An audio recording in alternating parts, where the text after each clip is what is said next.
দেখো, আমি অনেস্টলি তোমাদের সাথে একটা ফিলিং শেয়ার করছি, যেটা হচ্ছে যে আমি কিন্তু সত্যি ভীষণই কনফিউজড যে কেমন কন্টেন্ট বানাবো, মানে কেমন কন্টেন্ট বানালে হয়তো সেটা ভাইরাল হবে। আমার মতো আমি জানি তোমরাও কিন্তু এই একই কনফিউশনে আছো যে কেমন কন্টেন্ট করলে সেটা ভাইরাল হবে। তাহলে একটা কথা, আমি আমার অভিজ্ঞতাতে একটা কথা তোমাদেরকে শেয়ার করছি, সেটা হচ্ছে আমি এতদিনে যেটা বুঝলাম যে শুধুমাত্র লিপসিং কন্টেন্ট করে কিন্তু ভাইরাল হওয়াটা সোজা নয়। তুমি দেখো 2025-এ লিপসিং কন্টেন্ট করে কোন কন্টেন্টটা ভাইরাল হয়েছে? আমার মনে হয় না হয়েছে কোনো কন্টেন্ট ভাইরাল। যারা আগে ভাইরাল হয়েছে সে আগের ব্যাপারটা আলাদা। এখনকার সময় কিন্তু অনলি লিপসিং কন্টেন্ট করে সেটা কিন্তু ভাইরাল হওয়া সম্ভব নয়।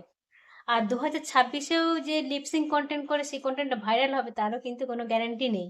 হ্যাঁ, হলেও হতে পারে 100-র মধ্যে একটা, যদি কারোর কপালটা ভালো থাকে তাহলে। ভাইরাল কন্টেন্ট কি বলতো? ভাইরাল কন্টেন্ট মানে কন্টেন্ট গুলো হচ্ছে যে এখনকার সময় ভাইরাল কন্টেন্ট কিন্তু এটাই রিয়েল রিয়েল কন্টেন্ট, অরিজিনাল ভয়েসের কন্টেন্ট, বাস্তব কিছু কথা, মনের ফিলিংস শেয়ার করা, এইসব কিন্তু কন্টেন্ট গুলো কিন্তু ভাইরাল হলেও হতে পারে। আমিও চেষ্টা করছি এমন ধরনের কিছু কন্টেন্ট তৈরি করতে, যেই কন্টেন্টটা হয়তো ভাইরাল কন্টেন্ট হলেও হতে পারে।